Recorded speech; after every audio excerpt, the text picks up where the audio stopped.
Hello అండి, అందరూ మంచిగున్నారా? ఇవాళనైతే నేను ఆలుగడ్డ మిల్ మేకర్ మసాలా కర్రీ చేస్తాను. దానికోసం అయితే మిల్ మేకర్ కడిగి పెట్టుకున్న, కొన్ని మసాలాలు మిక్సీ పట్టి పక్కన పెట్టుకున్న, గట్టినే ఆలుగడ్డలు, పచ్చిమిర్చి, ఉల్లిగడ్డ, టమాటా ఇవన్నీ కట్ చేసి పెట్టుకున్న. ఇప్పుడు స్టవ్ పైన గిన్నె పెట్టుకొని కొంచెం నూనె పోసుకొని అందులో ఉల్లిగడ్డలు వేసుకొని ఉల్లిగడ్డలు జర ఫ్రై చేసుకోవాలి. ఫ్రై అయినాక ఆలుగడ్డ వేసుకోవాలి. ఆలుగడ్డ కూడా జర ఫ్రై అయినాక అల్లం ఎల్లిగడ్డ పసుపు వేసుకొని అది కూడా జరసేపు కలుపుకోవాలి. కలుపుకున్నాక మనకు సరిపడే టమాటాలు వేసుకోవాలి. ఇంకా టమాటాలు, పచ్చిమిర్చి, కారం అన్నీ వేసుకొని మంచిగా కలుపుకోవాలి. అలానే సరిపడేంత ఉప్పు కూడా వేసుకొని మంచిగా కలిపేసుకొని ఇప్పుడు నానబెట్టి పెట్టుకున్న మిల్ మేకర్లు ఉన్నాయి కదా, అవి వేసుకొని మస్తు కలుపుకోవాలి.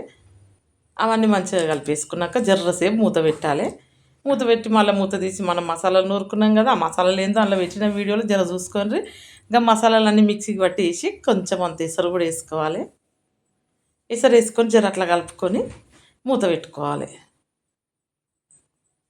చూడండి, ఇప్పుడైతే కూర అయితే ఉడుకుతుంది. ఇప్పుడు కొంచెం ధనియాల పొడి, కొంచెం చికెన్ మసాలా, కొంచెం గరం మసాలా, ఈ 3 పొడులు వేసుకొని జర్రసేపు కలుపుకొని దించేసుకున్నామంటే కిరాకుండే మిల్ మేకర్ ఆలుగడ్డ మసాలా కర్రీ రెడీ అయిపోతుంది.